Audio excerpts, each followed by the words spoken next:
Hey, welcome back. So, today we're going to talk about The Legend of Boggy Creek from 1972. As a side note, I watched one of the two movies I have left for 1971. It was called Creatures the World Forgot, and I have determined that is not a horror movie. It's just a movie about cave people that's pretty violent, but there's no horror element. I guess some people may consider it a horror film because of the level of violence, although most of the violence in it is done towards animals in hunting scenes.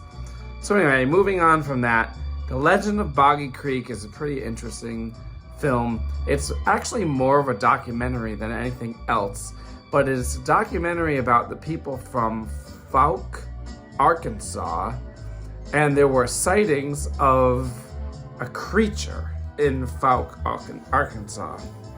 And the creature, as you can kind of see from the film poster,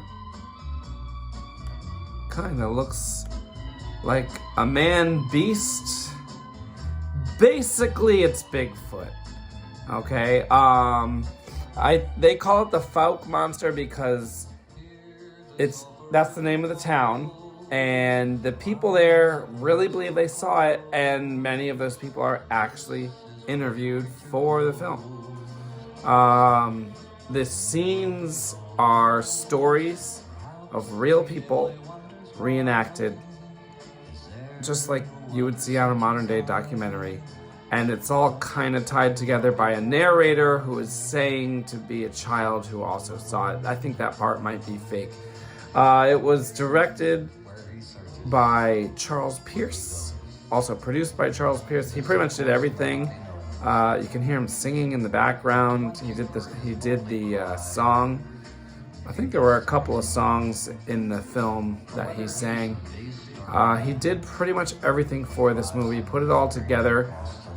Couldn't get it distributed, and then he ended up, I think, renting out a movie theater down in Arkansas and showing it there, and it caught on, and it ended up becoming either the 10th or 11th most grossing film in the US for the year 1972, which means technically it's the most popular horror film of 1972.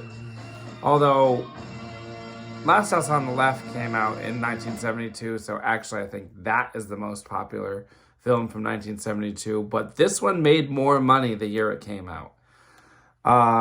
So I guess I read that it made $25 million. I don't know what the budget was, but probably less than $100,000, I'm gonna guess.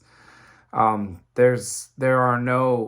actors didn't get paid. I read that the actors had to sue to get some money years after the film came out. So that's not very nice. Charles B. Pierce went on to make many other films, but I think he only made 2 other horror films. One was a sequel to Boggy Creek. Another one was called The Town That Dreaded Sundown. I think that's what it was called. 1976? Mid-70s. So we'll get to that one in a few years. Overall, I'm going to give this one a 5 out of 10. There's not really a narrative that goes with it, which I would prefer if there was. It's just a series of creature sightings, and then towards the end they get slightly more intense. The most interesting part to me was seeing all these people, like real life people in 1972 rural Arkansas, or maybe it was 1971 when they made it, but seeing real people in rural Arkansas, seeing a successful film made outside of the Hollywood system is interesting to me. They had basically no money to make this, so what can you really expect?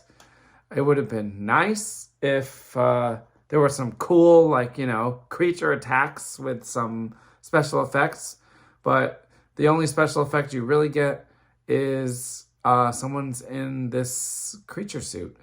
I think we're probably lucky we don't see it that much because I don't think it would have looked good.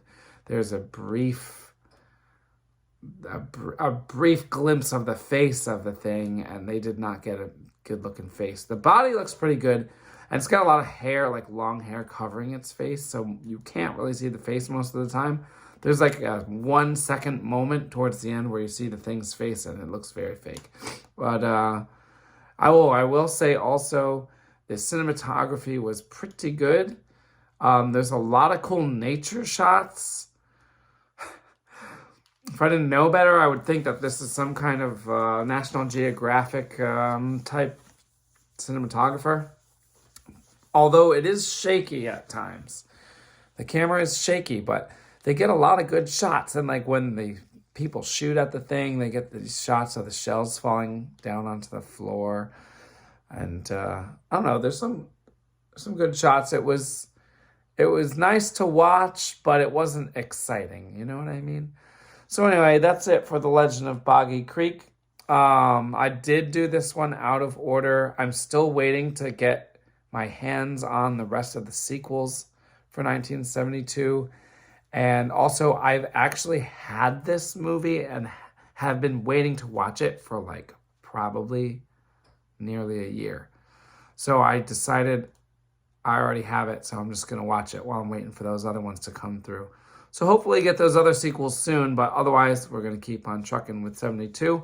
And I am currently watching as many Richard Fleischer movies as I can to see if his 1971 film, See No Evil, I think that's what it's called, is actually horror, but I have a feeling it's just going to be a thriller. So we'll find out. I'll get there, but in the meantime, I'm going to make these 72 videos. All right.